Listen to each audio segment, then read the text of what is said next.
네, 이번 영상에서는 호의와 타터의 참여적 의사결정에 대한 내용을 다루어 보도록 하겠습니다. 이 호의와 타터의 참여적 의사결정은 구성원의 상태에 따라 어느 수준으로 구성원의 의사결정에 참여시켜야 하는지, 이때 지도자가 어떤 역할을 해야 되는지를 결정하는 것입니다. 여기서 말하는 구성원의 상태라고 하는 것은 구성원의 개인적 이해관계, 전문적인 지식, 그리고 개인적 조직적 목표와 갈등이 있느냐 없느냐, 이 세 가지가 구성원의 상태가 되겠습니다. 그러면 여기서 이제 수용 영역이라는 개념이 나오게 되는데요. 수용 영역이라는 것은 구성원이 의사결정 과정에 아무런 관심이 없어서 상급자가 어떤 결정을 내리든지 아무런 의심 없이 그거를 수용하는 영역을 말합니다. 그렇다면 수용 영역 밖의 사항은 행정관은 의사결정의 사안이 수용 영역 내에 있는 사항에 대해서는 교사들의 의사결정을 참여시키지 않는 거죠. 수용 영역은 다 받아들이니까 행정가가 의사결정을 할 때 수용 영역 안에 있는 거는 이제 의사결정에 교사들을 참여시키지 않는데, 수용 영역 밖에 있는 사항에 대해서는 참여시키는 것이 효과적입니다. 이처럼 수용 영역 밖의 사항에 대한 의사결정에 구성원들을 참여시키는 것을 참여적 의사결정이라고 하는 것입니다. 그러면 이제 이 참여 수준을 결정하는 기준이 세 가지가 있습니다.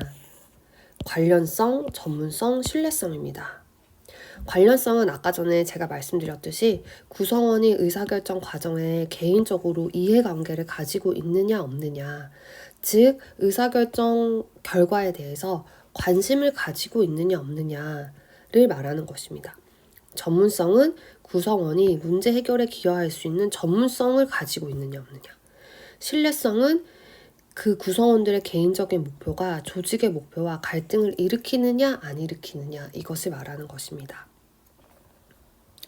그러면 이제 상황에 따른 참여 방식을 한번 살펴보도록 할게요. 이 표를 보시면서 한번 살펴보도록 하겠습니다. 자, 이 표를 보시면은 여기 위에 하급자들은 개인적인 이해를 가지고 있는가, 이것이 아까 전에 위에서 말했던 관련성입니다. 관련성이 있다, 없다. 그리고 하급자들은 전문 지식을 가지고 있느냐, 이것이 전문성입니다. 전문성이 있다, 없다. 이거에 따라서 이제 네 가지 상황이 나오게 돼요. 근데 여기 네 번째 상황부터 한번 볼게요. 관련성도 없고 전문성도 없어요. 그러면 수용 영역 안에 있게 되는 겁니다. 제가 아까도 말했듯이 행정가가 의사결정을 하면은 관련성도 없고 전문성도 없기 때문에 그 내용을 다 수용하는 거예요. 그러면 의사결정 과정에 배제를 시키는 것입니다. 여기 보시면 수용 영역 안에 있을 때는 관련성도 없고 전문성도 없는 거죠. 그러면 상황은 이제 비협조적인 상황이에요. 그러면 참여를 어떻게 하느냐? 배제시킵니다. 의사결정 구조는 일방적이에요. 누구에 의해서요? 그 의사결정을 하는 학교장에 의해서요. 이 학교장은 어떤 역할을 하느냐? 지시자 역할을 합니다. 즉 단독적으로 결정을 행해요. 그러면 이거를 통해서 얻는 효과는 뭐냐면 효율성을 성취할 수 있어요. 네, 수용 영역 안은 어렵지 않죠? 그 다음에는 이제 수용 영역 밖에 있는 상황을 한번 보겠습니다. 여기에서 1번 상황인데요. 관련성도 있고 전문성도 있어요, 구성원이.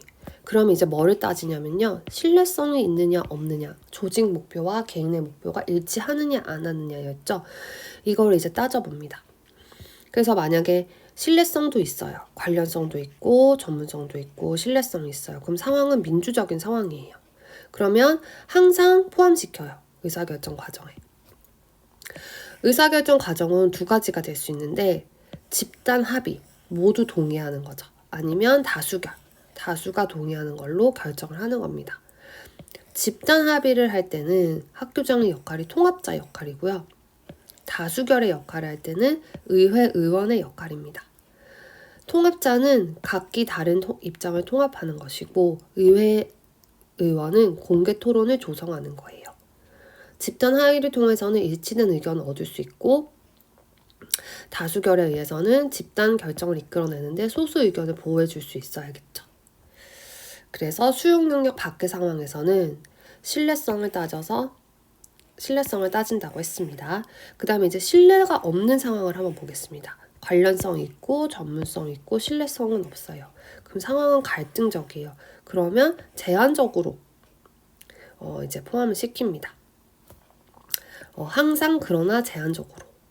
항상 포함을 시키는데 제한성을 좀 두는 거예요. 의사결정 과정은 이제 집단 자문이에요. 구성원에게 집단 자문을 구하는 것입니다. 학교장의 역할은 교육자예요. 쟁점을 설명하고 논의하는 거예요. 저항을 줄이고 결정을 수용할 수 있도록 하기 위함입니다. 네, 그러면 이제 관련성 한계 영역을 한번 보겠습니다. 관련성 한계 영역은 관련성은 있는데 전문성은 없는 상황. 이 상황이 관련성 한계 영역입니다. 한번 적어 드릴게요. 관련성 한계 상황이에요. 관련성은 있는데 전문성은 없는 거예요. 그러면 이제 일단 자기의 이해와 관련된 상황인 거죠. 구성원이. 그래서 이해 당사자이고요. 의사결정은 가끔 제한적으로 참여를 시켜요. 의사결정 과정은 아까와 마찬가지로 집단 자문이고 학교장의 역할도 교육자입니다. 그 다음에 전문성 한계 영역이 있는데요. 전문성 한계 영역은 관련성은 없고 전문성은 있는 경우예요. 그래서 여기가 전문성 한계 영역입니다. 이때는 어떻게 하느냐면요. 이 구성원이 전문가예요. 그래서 가끔 제한적으로 이제 참여를 시켜요. 개인 자문을 하는 거예요. 학교장은 간청하는 사람이에요.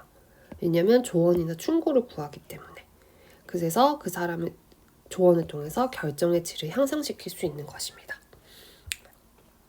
네, 이렇게 구성원의 상황에 따라서 그 구성원을 의사결정에 참여시켜야 하는지, 어느 수준으로 참여시켜야 하는지, 그리고 지도자가 어떤 역할을 해야 되는지를 결정하는 것이 호의와 타터의 참여적 의사결정입니다. 그래서 이 표는 아까 전에 제가 설명한 거를 조금 다르게 표시한 거고요. 그 다음에 이 참여적 의사결정을 위한 지도자들의 역할에 대해서 한번 다시 정리를 해볼게요. 아까 전에 합의를 할 때는 통합자 역할을 한다고 했고 다수결에 의해서 결정할 때는 의회의원 역할을 한다고 했죠. 구성원들의 집단의 조언을 얻을 때는 교육자의 역할이었고 개별적인 조언을 얻을 때는 의뢰인의 역할이었습니다. 간청자요. 그리고 일방적인 결정을 할 때는 지시자의 역할이었습니다. 그럼 통합자는 어떤 사람이냐면 집단의 모든 구성원들은 능력과 관심 그리고 목표의 조화를 이루고 있었죠. 관련도도 있었고 관심도 있었고 능력, 전문성도 있었죠. 그리고 목표와 조화를 이룬다는 건 신뢰성이 있었죠. 이럴 때는 모든 사람이 동등하게 의사결정에 참여하고 모든 구성원의 합의를 통해서 의사결정을 하고 행정가는 통합을 하는 역할을 하는 것입니다.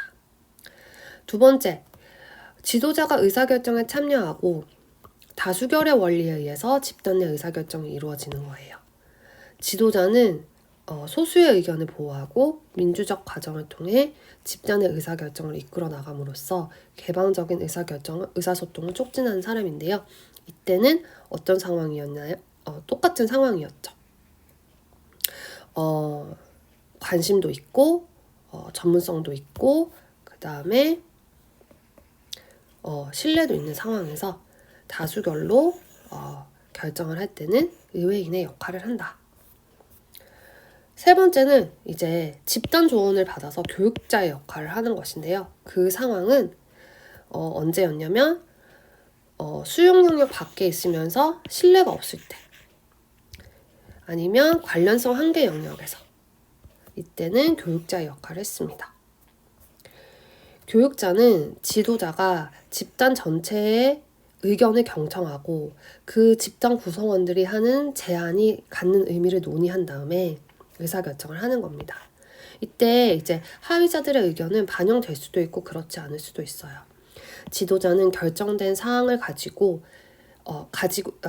결정될 사항들이 가지고 있는 기회와 제한점들을 구성원들을 설명하고 함께 논의함으로써 변화에 대한 저항을 줄여갑니다. 아까 의뢰인의 상황에는 그 구성원이 전문성은 있는데 관련성은 없는 거였죠. 그래서 전문성 한계 상황이었는데요. 여기 전문성 한계 영역이었는데요. 지도자는 과제를 해결하는 데 필요한 전문적인 능력을 가지고 있는 구성원들에게 개별적인 조언을 구하는 거예요. 그리고 의사결정을 해요. 이때 이 사람의 의견은 반영될 수도 있고 그렇지 않을 수도 있습니다. 일방적인 결정은 수용 영역 내에 있는 경우였죠. 그때는 지시자였죠. 조언을 구하거나 의사결정에 참여시키거나 그러지 않고 단독적으로 결정을 내려요. 이러면 이제 효율성을 높일 수 있다는 거였습니다. 네, 그래서 이렇게 호의와 특허의 참여적 의사결정에 대해서 살펴봤고요. 다음 시간에는 의사소통을 정리해 보도록 하겠습니다. 감사합니다.